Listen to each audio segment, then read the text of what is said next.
Morrison supports mandatory blood testing for fighters as long as there is a shadow of a doubt. I'm glad that I found out. I mean, I don't know how long I would have fought, or how, I could have went on and fought for another 3 or 4 years. Who's to say? But I'm glad that I found out. Encouragement has come from all corners, including perhaps the most celebrated HIV-positive athlete, who had plenty to offer via telephone the past 2 nights. Speaking with Magic Johnson gave me the biggest, probably the best advice, and that's he said that he's never changed, just from the time that he learned that he had it, he never stopped working out. The only thing that he changed was his diet, and he got with the right people to get him on the right type of treatment. I'm going to do the very same thing. Tommy Morrison says he's made enough money off of boxing to live comfortably, but insists he won't step out of the spotlight. He hopes to resume his acting career and pursue opportunities as a boxing commentator, arenas that would allow him to keep his fight for HIV awareness in the center of the ring. In Tulsa, Oklahoma, Brent Weber, CNN Sports. Morrison stressed that now he wants to be a warning to people, and he has begun cautioning those persons in earnest. Tonight, he appeared on Larry King Live. I think that I'm going to do everything that I can to educate myself, and also get out there and try to educate, whether it takes going to high school auditoriums or going to college campuses, but I think there's a number, and there's a generation out there that look at me and I think that could learn something. I mean, I certainly learned a lot. Meanwhile, former heavyweight champion and current New York State Athletic Commission Chairman Floyd Patterson says his remarks yesterday concerning HIV and AIDS were misrepresented. Patterson was quoted as saying, "AIDS just came out. I just heard of it a few weeks ago." In a statement today, Patterson said that he meant the issue of the disease as it relates to boxing is a recent revelation, and that he had in fact lost a brother to AIDS almost a decade ago. The Empire State will now test boxers for the AIDS virus, a direct result of the Morrison situation. Nick? Well, anybody who's ever thought NFL coaching is a revolving door got a perfect illustration today. The NFL coaching carousel spun around and landed in Indianapolis and Baltimore. The Colts got a new coach, but their old coach became the Browns' new coach when Ted Marchibroda was hired to come back to Baltimore. Ted Marchibroda said it was a great feeling when he saw the lights of Memorial Stadium again Thursday, and that he's delighted to be back in Baltimore. But Baltimore team owner Art Modell said nostalgia had little to do with hiring the man whose 73 wins is tied with Don Shula as the most in Colts history. I am ecstatic at the prospects of what Teddy Marchibroda can do for this franchise. One of his great attributes over the years was his ability to turn a franchise around in very short order. That is precisely what Marchibroda did when he took over a beleaguered Colts team in 1975. His quick fix produced 3 straight trips to the playoffs. Later in Indianapolis, he inherited a 1-15 team and made them immediate winners. But Marchibroda thinks in the Baltimore franchise now, he has plenty to work with. It's not a 2-12 team, which I took over the first time. It's not a 1-15 football team that I took over in Indianapolis. I think it's a football team that can win immediately, and that's exactly what we want to do. But in the what have you done for me lately world of NFL coaching, Marchibroda's most recent achievement was driving a Colts team that little was expected of all the way to the AFC title game last season. For that, Marchibroda was offered a 1-year contract without a raise, and that's why he's back in Baltimore. The one thing that neither one of us have done throughout our careers is win the big one. I've been there, but I haven't won it, and I've got 3 years, and that's the ultimate goal right here. And I'm glad to be back into Baltimore. I think it's a new tradition starting, but we certainly want to continue the tradition of winning football teams here in Baltimore. Meanwhile, back in Indianapolis, the Colts didn't have to look far for Marchibroda's replacement. Colts offensive coordinator Lindy Infante was the only candidate. Now he's the head coach. I've said a long time ago, they don't have a school for training you to be a head coach. A lot of people don't realize what a tough job it is, and I don't care how long you've been an assistant coach, when you step into that chair that first time as the head football coach and you're responsible for everything, not just the quarterback or the offense or the running backs or whatever, it's a different chair. Infante, who was head coach of the Packers from 1988 to 91, was out of football for 3 years until the Colts brought him back last season. He said since he was brought in last year to install a new offense for the Colts, he won't change a thing. One other coaching note, Hall of Fame player and defensive line coach Mean Joe Green, who was told to look elsewhere when Jimmy Johnson replaced Don Shula in Miami, today was hired by new Arizona Cardinals head coach Vince Tobin. In other NFL news, the Cowboys made safety Darren Woodson the highest paid player at his position when they re-signed him for 6 years at $18 million.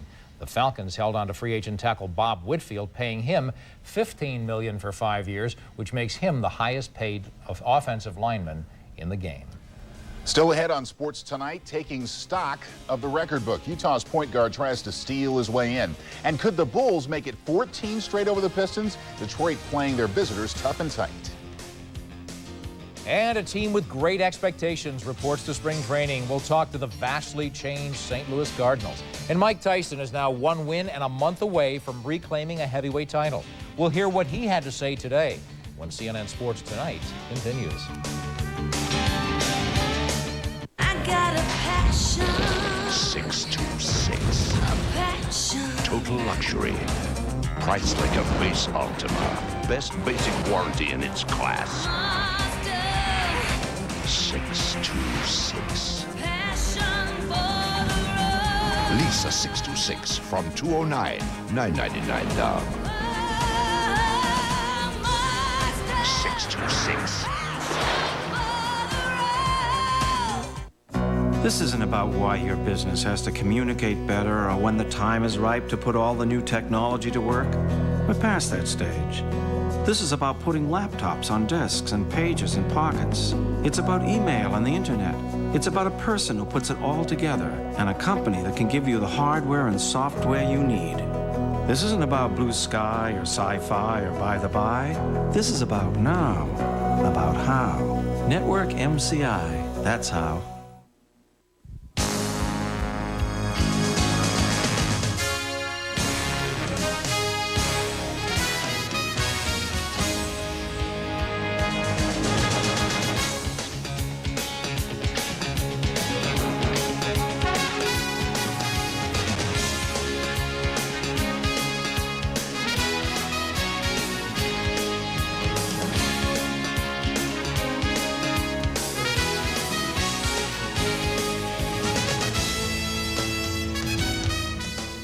As for tonight, the record book was waiting to be edited in Salt Lake City, Utah, where the Jazz and the Dallas Mavericks got together. John Stockton was 4 steals away from breaking the all-time record held by Mo Cheeks. 2,310 was the number to beat. Well, Stock already holds the all-time assists mark, and how strange that Jason Kidd was in the building tonight, the one guy in the league right now, probably with the best shot at someday breaking both marks himself. He's a good player. Here's a look at the action early going. Jason Kidd with the steal. Pushes it up court. George McLeod, not for 3, but for 2. In close range. Mavs by 2. Now, John Stockton looks for the steals record I was talking about. Needs 3 to tie it. Gets this one. Felton Spencer for 2 at the other end. And the Jazz are up by 2. But the Mavs were letting him fly from long range. That's Kidd for 3. Jim Jackson for 3. And David Wood, can you guess?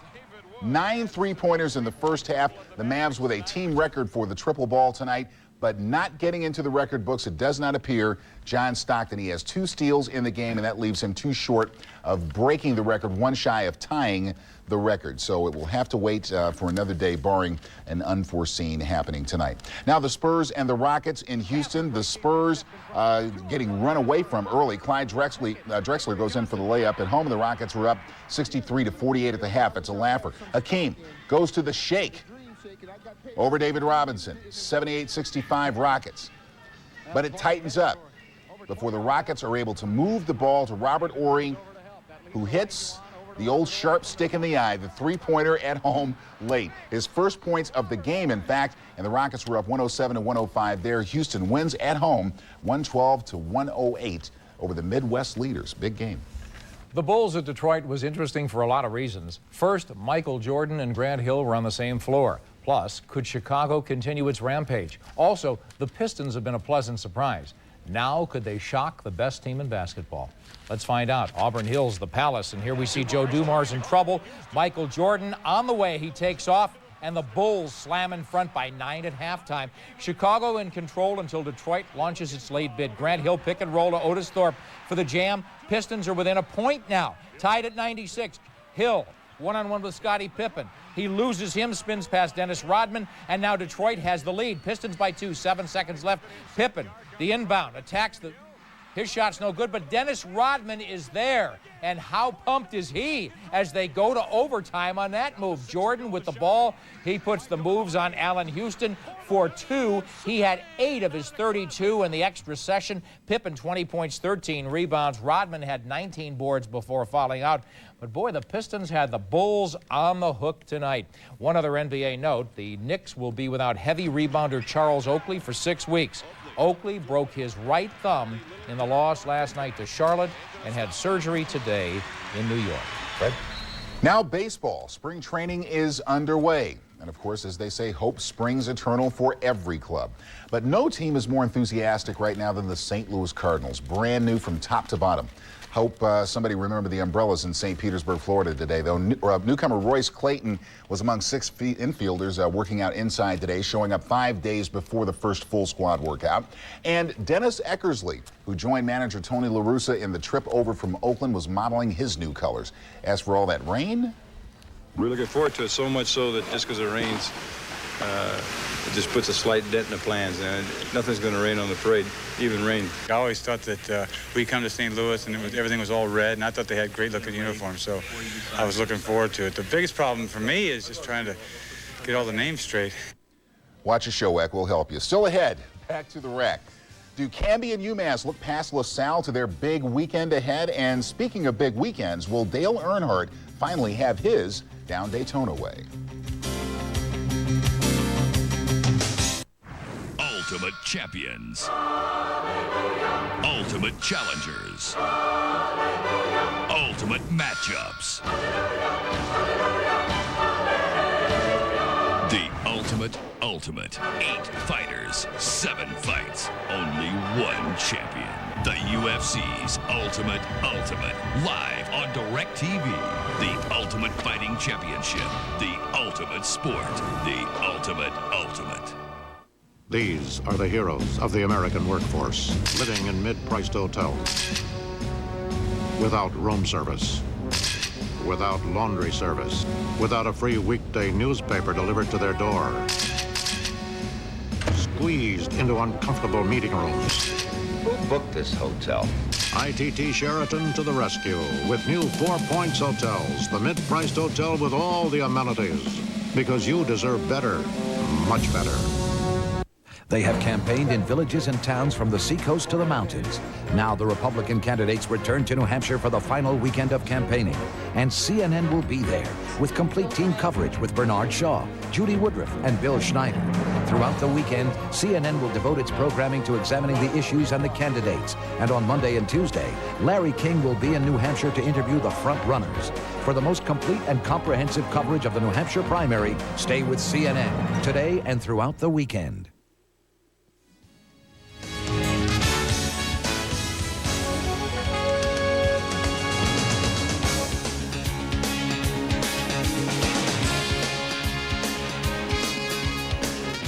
Welcome back. The only question surrounding #1 UMass tonight when they were home against downtrodden LaSalle was, would the Minutemen be looking ahead to Saturday's key conference clash against 10th-ranked Virginia Tech?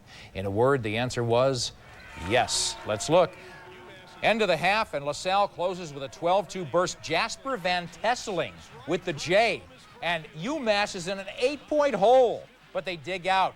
Dialing in on defense, Edgar Padilla knocks it away, goes in, and now the game's tied. UMass then on a 19-4 tear. Watch them run the break. This is how it's done. Marcus Canby to Padilla to Carmelo Travieso, who scores, and UMass runs off and hides but survives the scare. They took a plane tonight to Blacksburg. 11th-ranked Purdue may have been looking ahead when the Boilermakers travel to Ohio State to tussle with the Buckeyes tonight, and I mean tussle. Purdue's Justin Jennings with the rejection. Porter Roberts, the pass to Chad Austin for the finish and the foul. Purdue up by 3, but the Buckeyes are pesky. Ohio State's Jermaine Tate is surrounded. Somehow he finds an opening through the legs of Brad Miller to Jamie Bosley for the hoop. That slices Purdue's lead, and Is Gene Katie ever happy? Then Purdue's Miller goes baseline for the jam. What looked like a mismatch turned into a tough one, but Purdue marches on. The Big Ten leaders are home Saturday against second place Penn State. Fred? Well, the next big heavyweight fight is for the WBC Heavyweight Championship, March 16th in Las Vegas. Champion Frank Bruno tangling with challenger Mike Tyson. Now, Bruno is, of course, the imposing figure from the UK, but Tyson says his opponent's chances are more bantamweight. Yeah, I just don't see him lasting with me. I'll be in just tremendous shape. I'll be in tremendous focus, and I'm gonna just be throwing punches with bad intentions. The championship is the main asset. You know, I mean, just to be the champion, to be called the champ. Another challenger, Lennox Lewis, meanwhile, has sued, claiming he was due the next shot at the championship, as the WBC promised after he won a title elimination bout against Lionel Butler. A federal court ruling today agreed and wants the WBC to show why Tyson Bruno should be for the belt when the WBC itself had set up the mechanism for the Lewis-Bruno title bout. Nick? There have been at least 2 reports that Wayne Gretzky will be traded somewhere. Chicago, Toronto, and St. Louis have all been mentioned, along with the Rangers. To clear up any confusion, though, Rangers GM Neil Smith called a news conference tonight to say Gretzky will not be joining his team. While Gretzky and the LA Kings had the night off, the Rangers were working hard. They didn't look good early. Canadians are shorthanded here. Vincent Damphus with the steal, though, and watch him get Glenn Healy to commit, and there it goes. And it's 1-0 Montreal. 2-1 Montreal third. Healy gets caught out of the net here. What an opportunity for Damphus, but they can't close the deal. That would haunt the Habs. That would have been the winning goal, because 2 minutes later, Luc Robitaille, lurking in front of the net, smacks in the rebound and ties the game, sending it to overtime, where Sergei Nemchinov fires. Pat Jablonski loses sight, but he doesn't panic, and he finds it and, hey, sits on it. That's the way to stop it. The Rangers let it all hang out with 7 shots on goal in the extra session, but Robitaille, recently linked to the trade rumors involving Gretzky, led a stirring rally, and the Rangers are unbeaten at home in 24 games. Well, coming up, the NCAA ruled today on whether to have overtime next season in all of college football. We'll have their verdict after the rest of the NHL scores.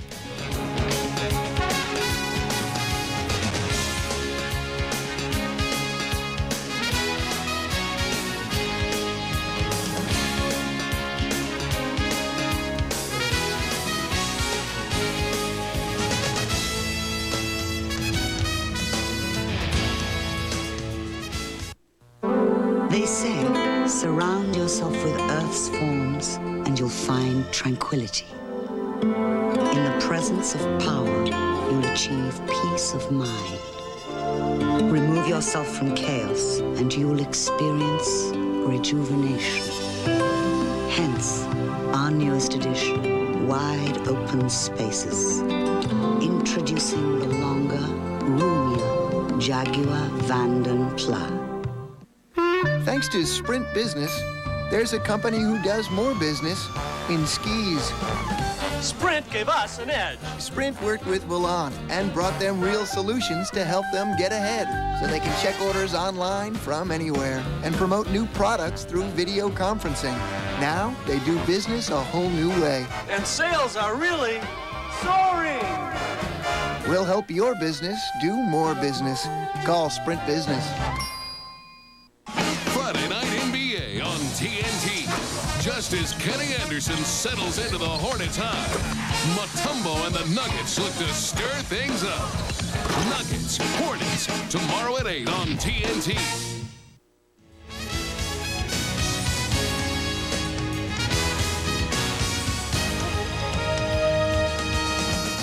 And how's this? Overtime's coming to major college football this fall. The NCAA Rules Committee Thursday voted to break the ties that bind for all Division I games.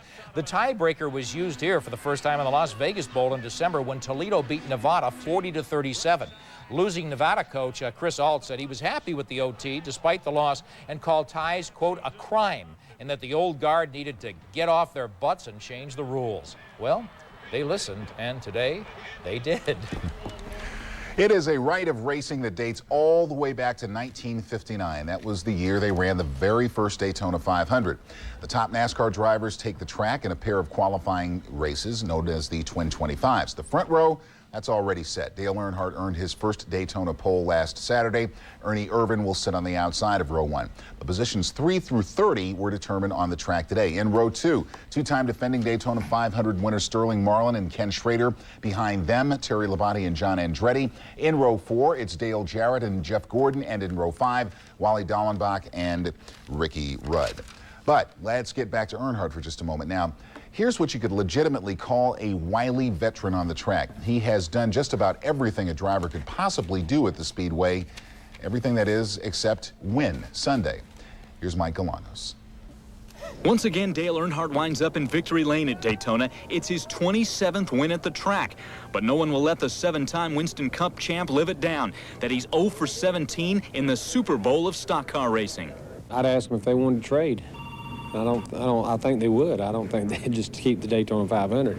If I had to choose between the Daytona 500 or the 8th championship, it would be the 8th championship. This is a great race, but it's not the only race. But it's one the man in black desperately wants to win, and it's the one he's always found a way to lose. Earnhardt had the race won in '90, but he ran over some metal debris in the road on the last lap, and he lost to unknown Derek Cope. In '91, 2 laps from the finish, he tangled with Davey Allison. In '93, Earnhardt lost a duel on the last lap to Dale Jarrett. And a mad dash last year ended in disappointment as well. Sterling Marlin took the checkered flag. Dale Earnhardt was stuck breathing his exhaust. Well, anytime you lose is a little frustrating, but still, it was a good year for us. Anytime you get beat, it makes you more determined to come back and win. Last year's frustration extended beyond the finish line. Dale Earnhardt missed out on a record 8th Winston Cup title by just 34 points, and he lost out to the sport's youngest superstar, Jeff Gordon.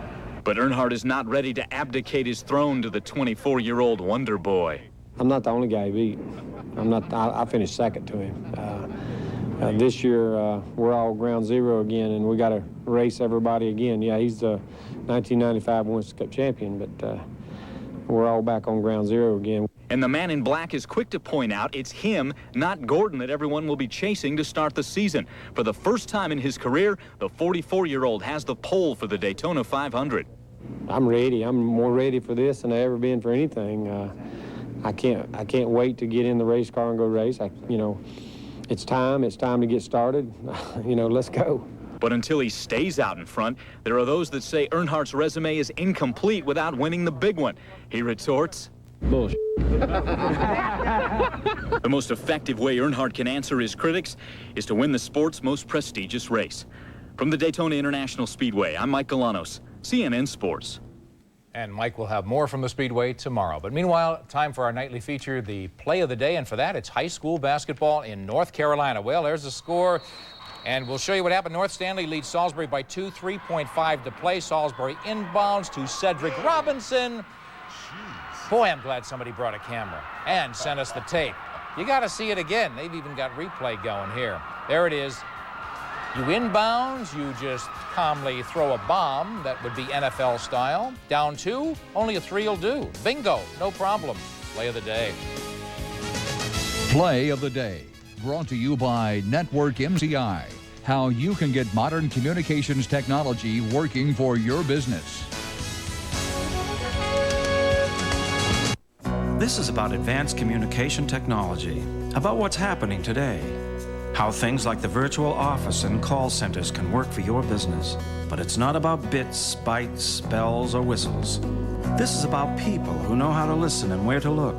People who can help you put all the pieces together and even get you the hardware and software you need. This is about how simple things can be. About knowing who, about knowing how. Network MCI, that's how.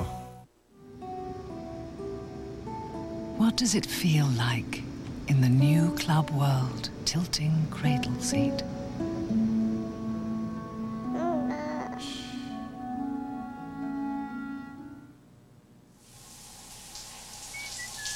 What does it feel like in the Club World London Arrivals Lounge with private showers?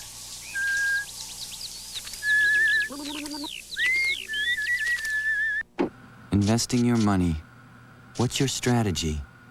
You do have a strategy. Please don't say you just put a little here and a little there. Random investing is a sure way to keep your gains to a minimum. Get some information about Janus no-load mutual funds. Start an investment program that makes sense and stick with it. Stop throwing your money around. Start to think big. Janus Funds.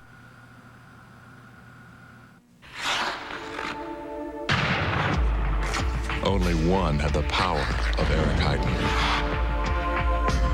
Only one has the control of Janet Evans. Only one had the endurance of Greg LeMond. Only one performs like this. Seville STS with the North Star system. The great performers are always creating a higher standard.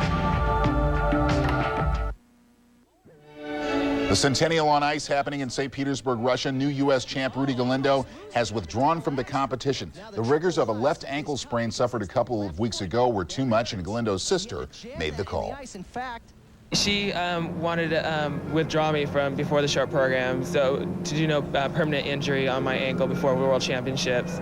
And of course, I wanted to compete since I'm here. And I wanted all the energy here, just overwhelming.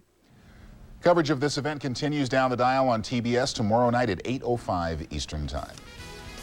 That's going to do it for this edition of the show. I'm Fred Hickman. I'm Nick Charles. Thanks for watching. Moneyline's next.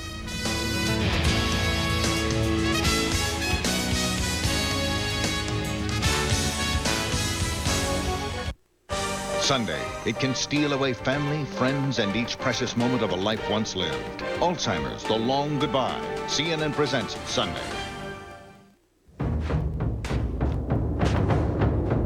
The rhino. He's just one species.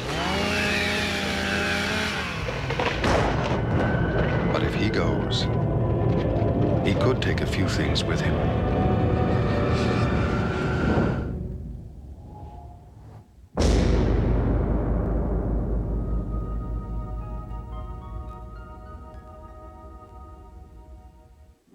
It is the source of live breaking news for the entire world.